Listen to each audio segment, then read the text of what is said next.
Why are there so many blowouts? I mean, look at last year's NBA Finals, for instance. It was hard to watch as a fan, and I want to talk about the reasons why the NBA should return to its old ways and traditions today in Coverage Sports.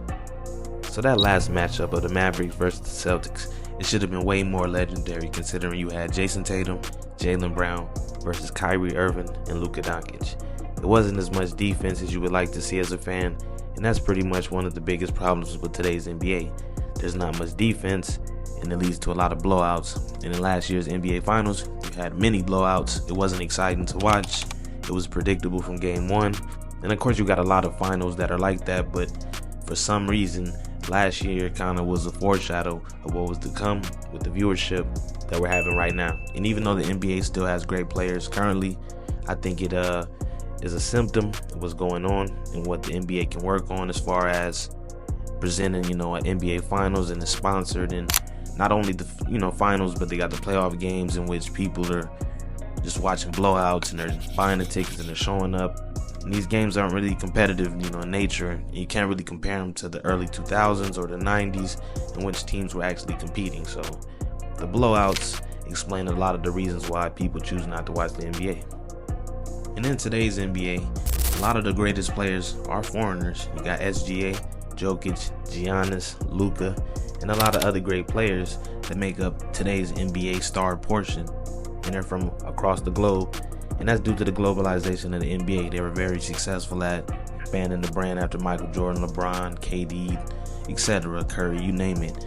But due to that, I think it's harder to market these players to the American public or the people they seek to reach, with the advertisements and the viewership, just because the players don't really identify with the star culture, or a lot of the players I don't think identify with being, you could say, an American celebrity or doing commercials and endorsements that go viral. They really don't see that as a thing. Maybe some of them understand it. Maybe, of course, the younger players, Giannis, SGA, they may understand it, but a Jokic, he's into his horses. He's into a different lifestyle. He has a much foreign culture that is different to America, and there's nothing wrong with that, but it kind of represents the differences in today's NBA. Not to mention, I forgot Wemby, and of course, most of the players in the MVP rankings are from other countries, so that gives you a picture on how different this NBA is versus the early 2000s and the 90s. It's a different time, so it's harder to market to a American crowd. I think so. And it's a lack of team identities. I mean, back then you had Lob City, you had Splash Brothers, you had Dame and McCollum, LaMarcus. It was great teams back then, but nowadays it just doesn't seem like the league has much as identity as it did then when you had the individual teams, especially with the Spurs when they had the TD trio with Tim Duncan, Parker, Ginobili. That was just nasty. And then they added Kawhi, and they were going against LeBron. That was just something to see, and everybody wanted to watch. When OKC had Westbrook and KD, these teams had a lot of identity. They played differently from the other teams they were going against, which made it a much more distinguished rivalry from the past. The Pacers were really good with Paul George, Lance Stephenson, David West.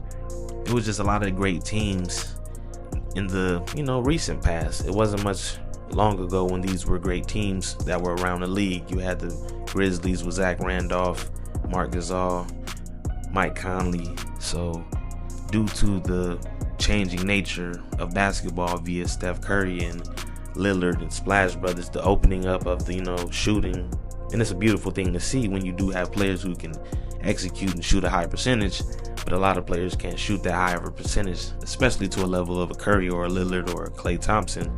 So it takes away the identity and the individualism of the teams in the league, and it seems like you're watching the same two teams play over and over. Minus a couple of teams in the league. You do have the Cleveland Cavaliers, who are a defensive team and they're pretty good, a young team, and their OKC counterpart, on the West Coast. There are a few teams that still do have an identity, but it's not much as in comparison to the teams of the past. And you've got load management, so you don't know which players are going to play, with the various games. So you try to keep track of the schedule, but you don't want to buy a ticket if you're an actual fan who wants to attend the games, because you don't know if Embiid's going to play, You don't know if Jokic is going to play, and he plays virtually every game.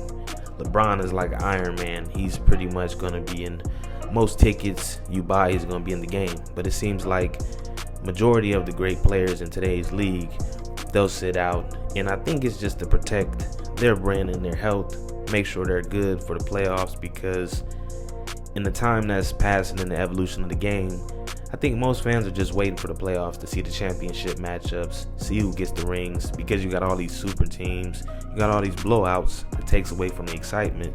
So teams are just pretty much planning for the draft, planning for the playoffs, resting their players.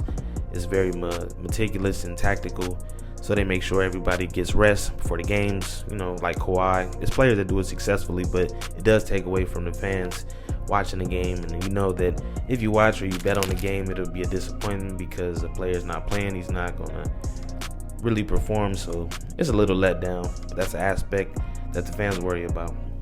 Adding two teams, one West and one East, I know it's in the works, but that'll be exciting. And it'll be even more exciting if they start highlighting the current small market teams and the ones they're going to bring to the forefront eventually. And the last point I want to make is the NBA needs more great American players, and more specifically, great American guards. Players like in the mode of a Kobe Bryant, Michael Jordan, and of course that's hard to achieve. It may seem like a unicorn, but these are the best players to watch. It's much more of an amazing feat to observe when you see a smaller player do something versus a player who's 7 feet or 6'10 or 6'8.